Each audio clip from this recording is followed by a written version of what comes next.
Bom, pessoal, vamos lá. Assim, a gente vai falar um pouquinho aqui nesses 15 minutos, meio que aquele bate-papo rush, né? Que, poxa, o tema é um tema legal. Um pouco tempo, eu tentei trazer isso aqui hoje um pouco mais ali com conteúdo em slides para depois compartilhar e aí fomentar essas reflexões.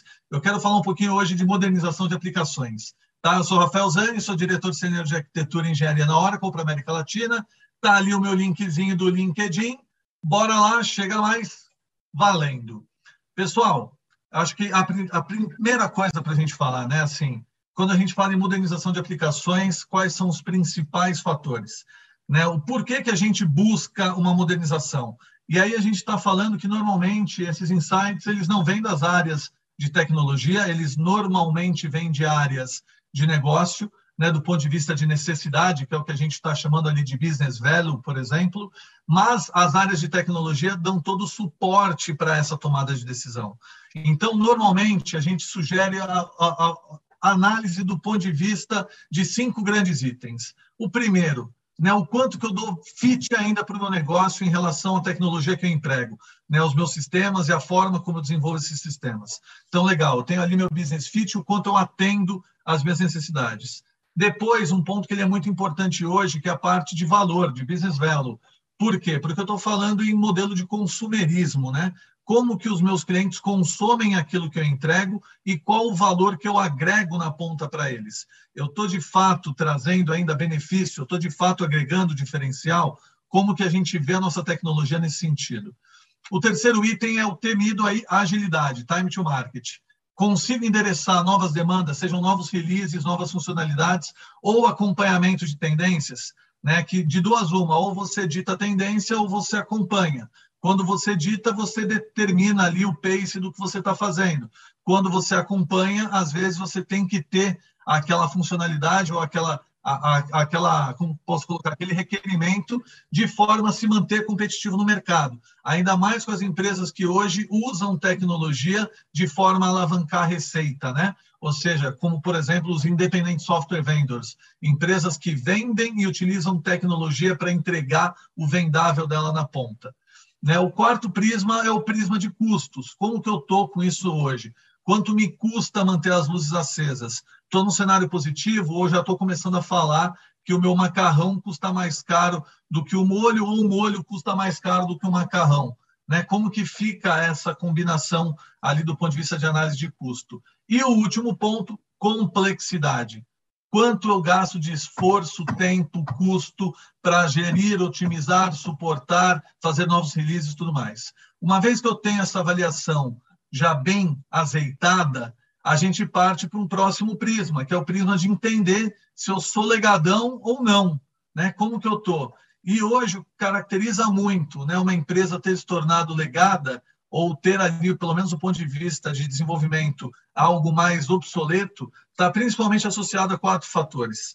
Né? O primeiro deles é o alto custo de manutenção associado, seja porque eu preciso sempre do super-homem ou da Mulher Maravilha para gerenciar aquele ambiente, né? Assim, eu tenho um alto grau de dependência de profissionais e aí eu também tenho alto custo do ponto de vista, né, de recursos computacionais, tecnologia embarcada, tudo mais.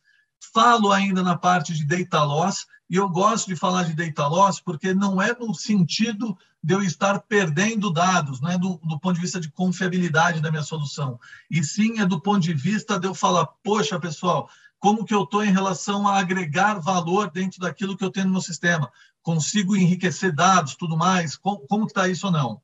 Né? Tem ali a parte de performance e performance restrita, né? Parte de crescimento, escalabilidade e limitação técnica para novidades.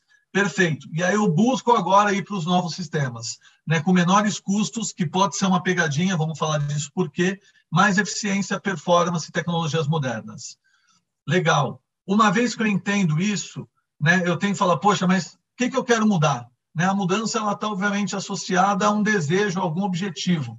O que eu quero? E aí, quando eu falo nas principais restrições de ambientes legados, eu trago aqui essa grande variedade de coisas. Eu quero mudar, porque eu tenho o meu código espaguete, aquela macarronada terrível, quero mudar porque, eventualmente, eu tenho um débito de tecnologia, não consigo fazer uma estratégia de API first para integrações, né? Não consigo usar coisas emergentes, vincular IoT, capturar, enriquecer dados, né? Eu tenho um grau de acoplamento muito grande. Que diabos que eu quero resolver do ponto de vista de desenvolvimento de tecnologia e que posteriormente vai me ajudar em relação a crescimento de negócio, funcionalidades, performance, atender sazonalidade e tudo mais. O que eu quero fazer no fim do dia? Né? Uma vez que a gente entende o que a gente quer fazer, a gente monta aqui um cenário de avaliação de estado atual para o estado futuro. Né? Então, a gente está falando, poxa, como que eu faço essa grande jornada? Eu estou falando que essa jornada ela está associada a alguns fatores de riscos, 4 principalmente: tempo, custo, risco operacional e adaptação cultural. Né? É muito gostoso todo mundo falar que quer ser cloud native, todo mundo falar que quer ser, né, um dev moderno, aplicações modernas, mas tem um esforço de investimento em termos de cultura colaborativa, cultura organizacional enorme para que você passe a sair de um modelo tradicional para um modelo moderno de tecnologia, que a gente vai falar um pouquinho aqui também. Né? É importante entender que dentro desses 4 riscos, quanto maior, pior. Quanto mais tempo eu gasto, mais tempo eu tenho ali de break-even dentro de uma solução atual para uma nova, mais tempo eu exponho o meu cliente a riscos operacionais de uma transição, maior o meu custo para fazer com que essa transição ocorra, mais tempo eu gasto em adaptação cultural para fazer aquilo rodar. Então, a gente tem que tomar um cuidado, porque às vezes a gente quer mudar, quer evoluir, mas esquecem aspectos não técnicos, que são diretamente ali, né, vinculados ao que a gente está fazendo, como, por exemplo, essa questão de cultura corporativa. Tá? Pessoal, entendi que eu tenho que mudar, estou legadão, entendi que eu tenho ali minhas restrições, não consigo evoluir para um ambiente moderno, entendi os meus riscos, entendi o que eu quero fazer. Agora, quais os caminhos que eu tenho? Em linhas gerais, temos 7 caminhos. Né? Nós temos 3 ali que são os verdinhos, com menor risco associado, os amarelinhos com risco médio e os vermelhinhos com maior risco. Por quê? Porque os verdes, a gente está falando em encapsular, rehosting e replatform. Isso aqui eu estou falando que basicamente eu mantenho o que eu tenho, mas eu transformo do ponto de vista de infra tradicional em eventualmente microserviços ou containerizado parte deles e usufruindo dos benefícios de cloud do ponto de vista de performance, segurança, elasticidade e tudo mais. Mas eu mantenho aquilo sendo aquilo. Né? Eu deixo de criar isso em casa e passo a criar isso dentro de um outro player. Aí depois eu trago refactoring e re-architecting, que já tem um risco maior, para depois um replace rebuilding, que é praticamente, Big Bang que matou os dinossauros. Temos um gráfico aqui que ele é bem legal, que ele mostra, né, custo de migração por prazo e por complexidade. E vocês veem que a gente tem um crescimento que ele é mega acentuado, dependendo da estratégia que a gente vem adotar para que isso seja feito. E embaixo a gente deixa um eixo, que é o eixo de run, run well ou optimize. Porque, por exemplo, se o negócio funciona bem, pessoal, eu não preciso querer fazer um negócio da NASA, mirabolante. Eu posso fazer um rehosting e um encapsulamento. Eu já agrego muito benefício naquilo que eu estou fazendo. Já saio de um formato, né, muito obsoleto, ou vamos colocar muito old school de tecnologia, para algo muito mais moderno. E se funciona bem, perfeito. Eu não preciso, né, buscar eventualmente um rebuilding na minha aplicação e gastar ali um rio de dinheiro, um rio de tempo e tudo mais. Então, é importante a gente entender que cada um dos modelos está associado diretamente a como aquilo está performando hoje. E não obrigatoriamente a gente tem que se levar para um estado moderno para que a gente seja bom. Né? O que a gente tem dentro de casa talvez atenda muito bem, porque a gente busca, né, essa tal da aplicação moderna, mas a aplicação moderna ela traz uma série de complicômetros para a gente. A gente está falando aqui em complicômetros, principalmente que você sai de um modelo tradicional, e aí eu chamo ali, né, o Cloud Native aparente como o iceberg que você vê, mas com um porradão de coisa para baixo, que é o que garante que aquilo esteja de fato operando.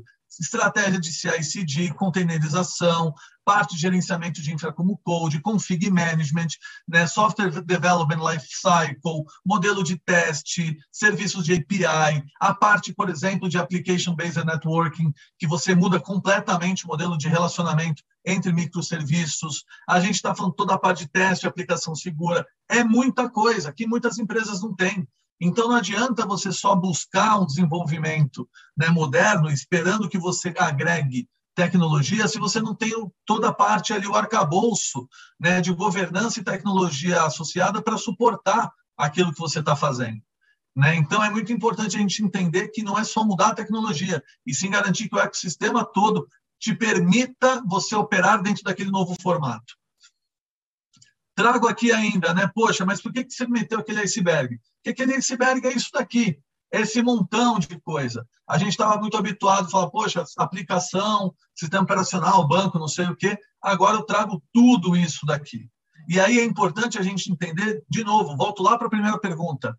O que meu negócio precisa? O que ele precisa é aplicação moderna? Não sei. Preciso fazer um rebuilding, um replace? Não sei. O que a gente está trazendo aqui são todos esses insights de avaliação para entender de fato o que eu preciso fazer e quais são os riscos associados a essa mudança que eu desejo. Porque, no fim do dia, o que a gente está sujeito é isso daqui, galera. A gente está sujeito a ter essa brincadeira que é, virei crowd native. Nossa, agora estourei no norte. O ambiente tradicional, você sentiu MacGyver para gerenciar, né? Gambiarra nível 999. Mas a aplicação moderna, a sensação é de, chama o cara da NASA, bicho. Rocket Science, né? Comecei feliz, termino frustrado, né? Começa no ai, ai, ai e acaba no iui, iui. Por quê? Por causa de coisas como essas, né? A gente muda completamente o modelo técnico.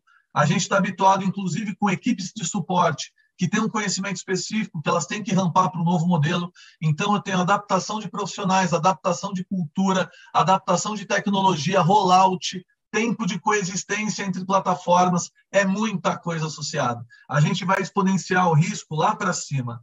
Por isso, é entender onde a gente usa cada coisa. Né? Modelo tradicional de conectividade, me dá o IP, deixa que eu vejo, libera no Fire, não sei o quê. Agora, poxa, não, tem um microserviço.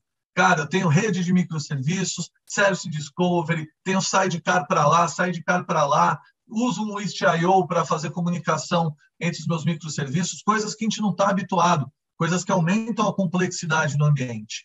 Né? Da mesma forma que a gente fala, poxa, eu tinha lá meu monolitão, cai tudo. Quando cai tudo. Né? Ou não está funcionando tal coisa, vai lá, baixa e sobe, banco morreu.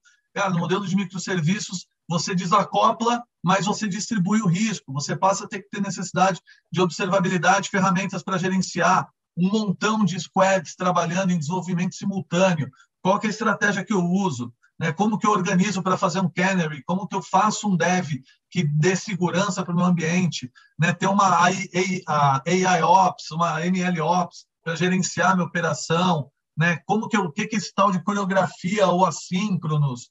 Muda muito o modelo de trabalho. Né? Então, a gente tem que ter uma reflexão que ela é muito grande, que a tecnologia ela traz para a gente, né, um benefício muito grande, mas, ao mesmo tempo, ela pode se tornar um complicômetro que não obrigatoriamente você precisa para o seu negócio. Né? Então, modernizar aplicações tem toda uma análise do ponto de vista de negócio, aderência, para depois que a gente avalie se nós temos ali realmente, né, um cenário onde eu preciso daquela tecnologia e como que essa tecnologia vai se comportar dentro da companhia a qual eu trabalho. Né? A gente vê os grandes gigantes ali, empresas já de vanguarda dos seus segmentos, buscando toda essa jornada de Cloud Native, entendendo que tem um modelo de coexistência, existe um cenário onde eu preservo o meu legado e trabalho com novas frentes, né, de modernização, mas é muito importante vocês terem uma avaliação 360 e não só tecnologia por tecnologia. Adotar tecnologia é muito importante, desde que você tenha a condição de suportar isso enquanto negócio, porque uma vez que você não suporta isso enquanto seu negócio, você prejudica a sua empresa junto aos clientes que consomem isso. Né? Então, eu gosto de trazer essas reflexões para que a gente não acabe sendo fanboy de tecnologia e não tenha esse olhar mais holístico para toda essa grande esteira, né, de trabalho de modernização. Né? Eu acho que é um pouco disso.